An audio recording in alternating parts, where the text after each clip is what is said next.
As you work to improve your rowing, it's helpful to be aware of common errors in rowing technique and how to avoid them. The purpose of this video is to illustrate a number of these common errors as well as drills that will help you to practice good rowing. We'll start with the arms and the hands. This is an example of poor grip. Try not to over-grip the indoor rower handle. There's no need to squeeze the handle. When rowing correctly, as seen here, fingers should be comfortably wrapped around the grip with thumbs underneath. Wrists should stay flat throughout the stroke cycle. The common error demonstrated here is breaking the arms at the catch. It's not effective to bend the arms right at the catch. Straight arms are more effective at connecting the handle to the powerful drive of the legs. When rowing well, start the drive with straight arms, saving the arm pull for later in the drive. This is an example of chicken wing arms.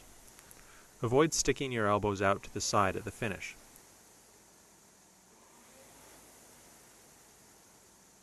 Rowing correctly, as you see here, it's most effective to draw the elbows past the body and keep the shoulders relaxed, not hunched.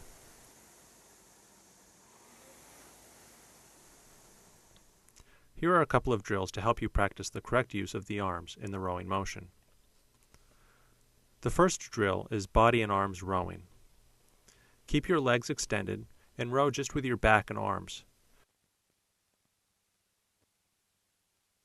Feel the back initiate the work before the arms bend.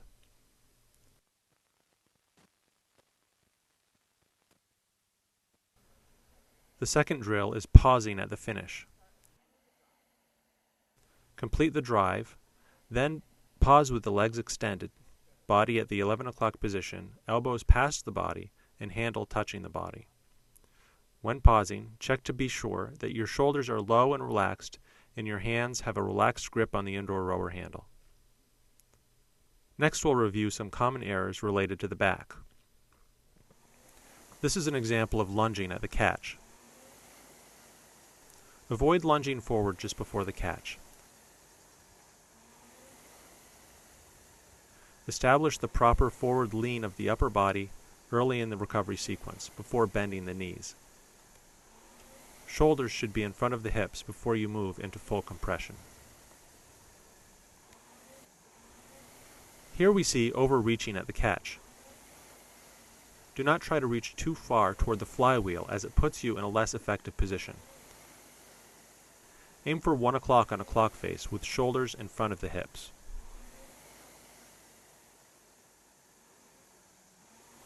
Next we see lifting with the back at the catch. Do not lift your shoulders or back at the catch.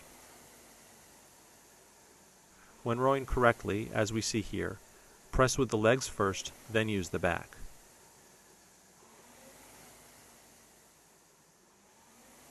Another common error is rowing with too much layback. Don't lean back too far at the end of your drive. Correct rowing is pivoting back to 11 o'clock on a clock face and pulling the handle into your body.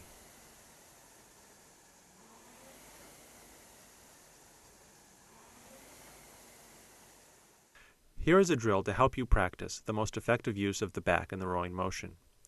The drill is called pause at 1 o'clock. Finish the drive, extend your arms and set your forward lean, then pause before sliding forward.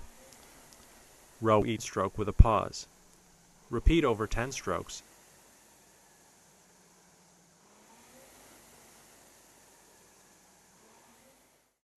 Now let's look at the errors that affect how the legs are used in the rowing motion. The most common fault is bending the knees too early on the recovery, which forces the arms to row too high or in an arc. We see with correct rowing technique that it's most efficient to keep the chain level in a horizontal line throughout the drive. The arms extend, the body swings to allow the hands and handle to clear the knees before the knees bend. This is a demonstration of rushing the slide. Moving too quickly toward the catch will prevent you from having an efficient rhythm and causes ineffective rowing. Give yourself time in the recovery to breathe and set up the right positions for the work of the drive.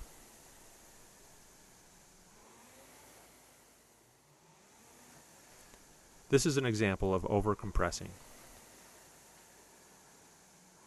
Don't try to slide too far forward at the catch. Your shins should not move beyond vertical when your legs are compressed. When rowing well, notice how at the catch our rower's knees are directly above her ankles and her shins are vertical.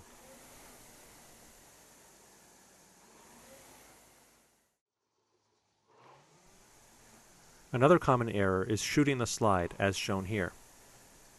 Don't let the legs shoot back without the body, and more importantly, the handle.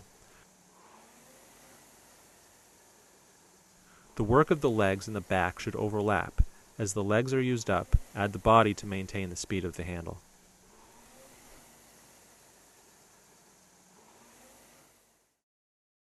Here are 2 drills to help you practice the most effective use of the legs in the rowing motion. The first drill is a ratio drill. Count to yourself out loud to create a balance between the speed of the drive and the speed of the recovery. You should spend a little more time on the recovery than on the drive.